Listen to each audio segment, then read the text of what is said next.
భారతదేశ కీర్తిని ఈ దేశ స్ఫూర్తిని భవిష్యత్ తరాలకు అందించాల్సిన బాధ్యత మనందరిపైనే ఉందని వైఎస్ఆర్ కాంగ్రెస్ పార్టీ జిల్లా అధ్యక్షులు మాజీ మంత్రి కురసాల కన్నబాబు పేర్కొన్నారు. కాకినాడ వైద్యనగర్లో గల వైఎస్ఆర్ కాంగ్రెస్ పార్టీ క్యాంపు కార్యాలయం వద్ద 78వ స్వాతంత్ర్య దినోత్సవ వేడుకలను ఘనంగా నిర్వహించారు.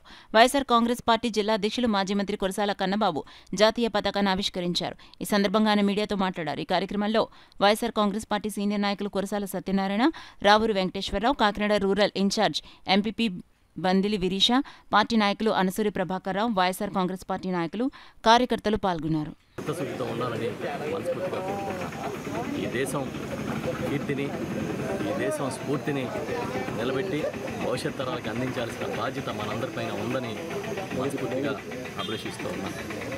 ఈరోజు ఇప్పుడే వైఎస్ఆర్ పార్టీ నాయకులు, కార్యకర్తలు అందరం కలిపి జెండా వందనం చేసి ఎప్పుడు ఈ స్ఫూర్తిని ఇలాగే మా పార్టీ కొనసాగిస్తుందని, మేమందరం కూడా ప్రజల పక్షాన నిలబడి, పేదల పక్షాన నిలబడి, ఎవరైతే కష్టాల్లో ఉన్నారో, ఎవరైతే బాధల్లో ఉన్నారో బాధ్యతలు తీసుకుని వాళ్ళకి అండదండగా ఉంటామని ఈ స్వాతంత్ర దినోత్సవం సందర్భంగా మరొకసారి చెప్తూ ఉన్నా.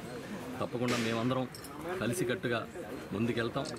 ప్రజల కోసం ఎప్పుడు చిత్తశుద్ధితో పనిచేస్తామని చెప్పి తెలియజేస్తూ, ఈ స్వాతంత్రానికి దీన్ని సిద్ధించడం కోసం, స్వాతంత్ర సిద్ధి కోసం ఆ రోజు పోరాటం చేసిన మహనీయుల త్యాగాలని గుర్తు చేసుకుంటూ వాళ్ళ స్ఫూర్తిని భవిష్యత్ తరాలకు అందిస్తామని మరొకసారి గట్టిగా చెబుతూ సెలవు తీసుకుంటున్నాను. అందరికీ మనస్ఫూర్తిగా స్వాతంత్ర దినోత్సవ శుభాకాంక్షలు. దీంట్లో పాల్గొన్న మా ఎంపీపీ గారు, మాజీ కార్పొరేటర్సు, సర్పంచులు,